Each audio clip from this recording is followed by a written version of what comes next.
Today's passage in Genesis is a hinge in Israel's origin story. We've reached the third generation after Abraham. Abraham and Sarah had Isaac. Isaac marries Rebekah, and they had twin sons, Jacob and Esau. But before the boys were conceived, this is also a story we've kind of heard before. God opening a barren womb in answer to prayer. Isaac prayed for Rebekah because she was barren. And when she conceived, the twins struggled inside her so fiercely that she cried out, "If it is to be this way, why do I live?" She inquired of the Lord, and God answered with an oracle that upends the entire traditional logic of birth order. 2 nations are in your womb. The elder shall serve the younger. We let that sit for a second because in the ancient world, birth order determined everything. Inheritance, authority, the future of a family's line. And before either twin could do anything, God announced that the expected order would be reversed. This matters for where we're going, so don't forget that piece. But Jacob doesn't know about the oracle. He's not privy to what God has told his mother in the silence of her prayer. All he knows is that this sibling next to him, the one who came out first, who's red and hairy, with Jacob's own hand grasping his brother's heel on the way out, is the competition. The boys grow up. Esau becomes a skilled hunter, a man of the field, the father's favorite because Isaac, dad, loves the taste of wild game. Jacob is quieter, a homebody, his mother's favorite, what we would call a mama's boy. Already this family runs on favoritism, just split down between the 2 sides. And then comes the scene that sets the rest of the conflict in motion. Esau comes in from the field famished. The text says he's exhausted. Jacob is cooking a stew, and instead of simply practicing hospitality, feeding his brother, Jacob names a price. "First, sell me your birthright." Esau's here on the edge of his own exhaustion, and he says the words that will define the rest of his life. "I'm about to die. Of what use is a birthright to me?" But Jacob doesn't let it pass so quickly. He makes Esau swear it. Get it in writing. Make it binding. Only then does Jacob serve the brother his meal. Bread and lentil stew. And the text closes that little story with a flat, damning summary. Thus Esau despised his birthright. I want to resist 2 interpretations of this story because both of them kind of let us off the hook. The first is to just make Esau the fool, this kind of impulsive brood who's ruled by his belly, deserves what he got. The second error would be to make Jacob any kind of hero. His clever, his patience, his willingness to do what it takes. Genesis supports neither interpretation. It doesn't tell us Esau's hunger made him weak. It doesn't tell us that Jacob's shrewdness actually makes him faithful. It simply shows us a brother exploiting a brother, and it reports it as it occurs. Jacob's hunger to succeed is what I think leads him into this kind of deception. I want to talk a little bit about something that is unflattering about myself. For years now, I've been studying a tool called the Enneagram. Some of you may know it. For those who don't, it's an ancient framework popularized in recent decades in a lot of Christian circles. It names 9 different personalities, 9 different stories we tell ourselves about what we need in order to be okay in the world. It's not a horoscope, it's not even like Myers-Briggs, it's more like this mirror that shows how all of us are connected. If you're curious, I'm sure there are a gazillion free versions online that you can find this afternoon and take a little quiz and find out which number are you. Ones are perfectionists. They have this need to get it right. 2s are helpers. They give until it hurts. 7s always look on the bright side. They are allergic to anything that feels sad or painful. 9s, the peacemakers, avoid conflict at any cost. I, my friends, am a 3. 3s are achievers, wired for success, caring about image, efficiency, being seen to be impressive. At our best, we accomplish extraordinary things and inspire others to do the same. At our worst, we bend the truth, cut a corner, package a version of ourselves for public consumption that isn't entirely honest. Richard Rohr, beloved Franciscan writer who many of us revere, in his book on the Enneagram, yes, you're welcome. If you didn't know, Richard Rohr wrote a book on the Enneagram. He names Jacob as the quintessential biblical 3. Scarcely any biblical figure can be so unequivocally assigned to an Enneagram type as Jacob can. When I read that years ago, I felt seen in a way that was not at all comfortable.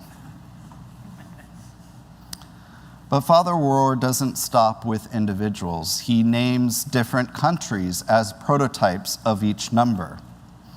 Guess what the United States is? A 3. There is no motivation in the U.S. not to be a 3, Father Rohr writes. Deception is part of the U.S. system and lifestyle. The world economy has imitated us to base all on achievement, efficiency, and success. Our hunger to succeed does the same thing to us that Jacob's hunger did to his brother Esau. It does the same to all the nations, the U.S., whether intentionally or not, makes other nations in our image. Think about what this might mean at the personal level. How many of us have padded a resume, managed a narrative, let someone believe something that's a version that's slightly more flattering than the full truth? Not because we're bad people, but because we have this need to succeed. The Enneagram doesn't diagnose any number, 3s included, as villains. It just names these patterns common to most of us in a culture that rewards appearance of winning over the substance of truth-telling. And then think about this nationally. We're a country built on a mythology of self-made success that has a long history. We have a long history of telling ourselves this flattering story about how that success was achieved. Stories, of course, that leave out whose birthright was stolen, whose labor was extracted, whose hunger was exploited so someone else's stew could be paid for. We are world class at rewriting our own history until deception is just wrapped up and called exceptionalism. Friends, we saw it in play just in the past week. As we mark the 250 years of independence, a White House report accused our own Smithsonian's National Museum of American History of being an extreme political activist organization. In other words, they've been accused of telling too much truth about how this nation built its birthright. And in the same week, separate efforts were underway to soften how slavery is described at George Washington's own historic home in Philadelphia. I raise these examples not to be partisan, but because they precisely represent this story this morning, played out at a national scale. There is this hunger to preserve only a flattering version of our success, rather than reckon honestly with what it cost and whom it cost.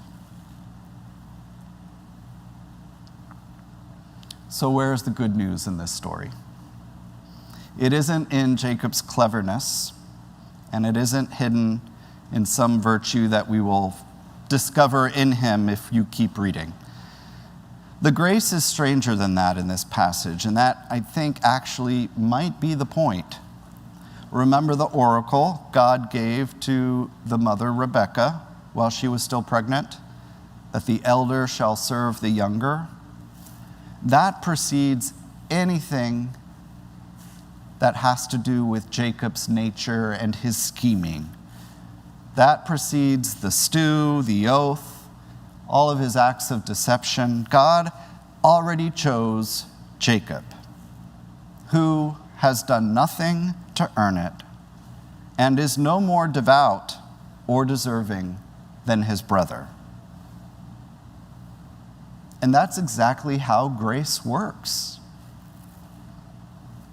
Let us be careful here, because what we're not saying is how this text and those like it are pointed to as a reason to kind of uphold this ugly theology, which is this idea that people are chosen for privilege, right? We think of Israel's called the chosen nation, the chosen people of God. There's an ugly interpretation that says that, well, if some are chosen, then others are excluded. Genesis doesn't affirm that interpretation. Remember, God's earliest promise to Jacob's grandfather Abraham was not a private gift just for one family. It was a vocation, a calling. God told Abraham, "In you, all the families of the earth shall be blessed." And so chosenness in the Bible is not about privilege, it's about responsibility. Jacob's chosenness does not mean he's won over his brother.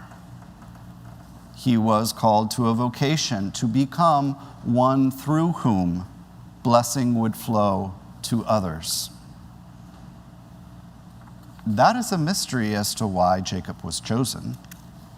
The Bible doesn't answer that question. What the Bible shows is that God worked through Jacob nonetheless. Just like God works, I pray, through Enneagram 3s, through nations that are built on deception. God can work through all of these things without it being an endorsement of the worst parts of it. See, grace doesn't wait for us to become worthy of receiving grace. It's available, and it goes to work through and around us anyway. So how does grace work through our own deficiencies? 3 answers, and then I'm done. 1 personal, 1 church, 1 nation. Personally, get to know yourself. I didn't wrestle with an angel by the river like Jacob does a few chapters later. Less dramatic for me, but a practice that has changed my life. Just praying on a daily basis. In particular, the practice that has sustained me the longest and most consistently is a simple 15-minute examine, in which I ask honestly, when did I tell the truth today? When did I act out of this need to be perceived as good? It's not comfortable, but it is, I've come to believe, the difference between motivating oneself toward success and motivating oneself toward a greater good, something that is bigger than me, that for me is God, made known in Jesus Christ. At the level of the church, how does grace work through the church's own deficiencies? Well, St. Margaret's has its own birthright question.